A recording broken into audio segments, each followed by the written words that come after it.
தற்போது கிடைத்திருக்கக்கூடிய அண்மை செய்தி. இந்த விமான விபத்தில் 300 பேர் வரை உயிரிழந்திருக்கலாம் என அச்சம் தெரிவிக்கப்பட்டிருக்கிறது.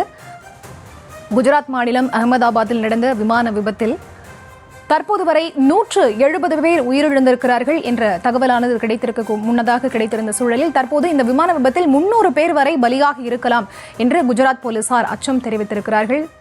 தொடர்ந்து இது பற்றி பேசுகிறார் எமது செய்தியாளர் ராஜேஷ். முன்னதாக இந்த விமானத்தில் பயணித்தவர்களே 242 பேர் தான் அப்படிங்கிற நிலையில 170 பேர் வரை உயிரிழந்திருந்தார்கள் அப்படின்னு நம்ம செய்திகளில் போட்டிருந்தோம். இப்ப 300 பேர் வரை பலியாக இருக்கலாம்னு குஜராத் போலீசார் சொல்றாங்க. இப்ப இந்த 242க்கும் 300க்கும் இதை எப்படி நம்ம பார்க்க வேண்டியிருக்கு ராஜேஷ்? இந்த விபத்தை பொறுத்தவரையில் முன்பே குறிப்பிட்டது போல இந்த விமானத்தில் பயணித்தவர்கள் மட்டுமில்லாமல் இந்த விமானம் சென்று குடியிருப்பு பகுதியில மோதியது. அந்த குடியிருப்பு சுற்றுவட்டார பகுதிகளில் இருந்தவர்கள் உயிரிழந்திருக்கக்கூடிய அந்த மோசமான ஒரு தகவலும் வெளிவந்த வண்ணமாக இருக்கின்றது. நாம் எளிதாக கற்பனை செய்து பார்க்கலாம்.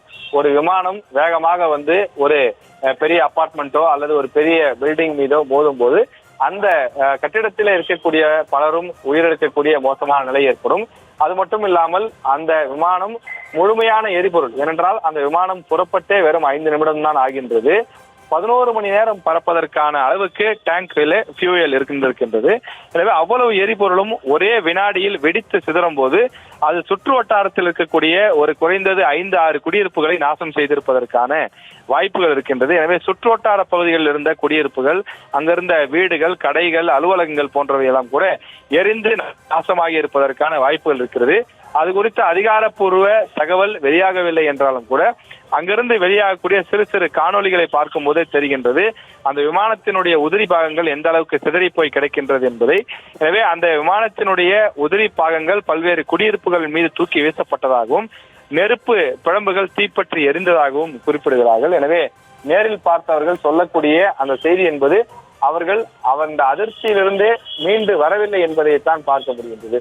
விபத்து நிகழ்ந்தது தெரியாமல் தொடர்ந்து சகஜ நிலை வரக்கூடிய நிலையை நோக்கி பயணித்துக் கொண்டிருப்பதாகவும், விமானம் விழுந்து நொறுங்கிய சில நொடிகளிலே அகமதாபாத் அந்த பகுதியிலே புகைமூட்டம் ஏற்பட்டதாகவும் தொடர்ந்து குறிப்பிடுகிறார்கள்.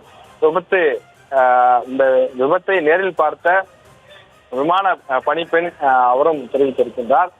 தொடர்ந்து வேறு விமானத்திலிருந்து பார்த்ததாகவும் அவர் இந்த விஷயத்தை குறிப்பிட்டு பதிவிட்டிருக்கின்றார். தொடர்ந்து ஹாஸ்டல் விடுதியிலே பயிற்சி மருத்துவர்கள் ஒரு 60 முதல் 80 பேர் தங்கியிருந்ததாக சொல்லப்படும் நிலையில் அதில் ஒரு 15-20 பேர் படுகாயங்களுடன் மருத்துவமனைக்கு அழைத்து செல்லப்பட்டிருக்கிறார்கள்.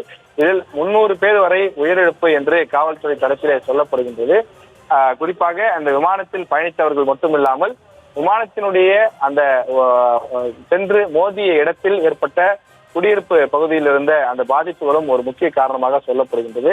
எனவே இந்த விவகாரத்தை பொறுத்தவரை தொடர்ந்து விசாரணையானது நடைபெற்றுக் கொண்டிருக்கிறது. தொடர்ந்து தேடுதல் பணிகளும் கூட தீவிரமாக நடைபெற்றுக் கொண்டுதான் இருக்கிறது.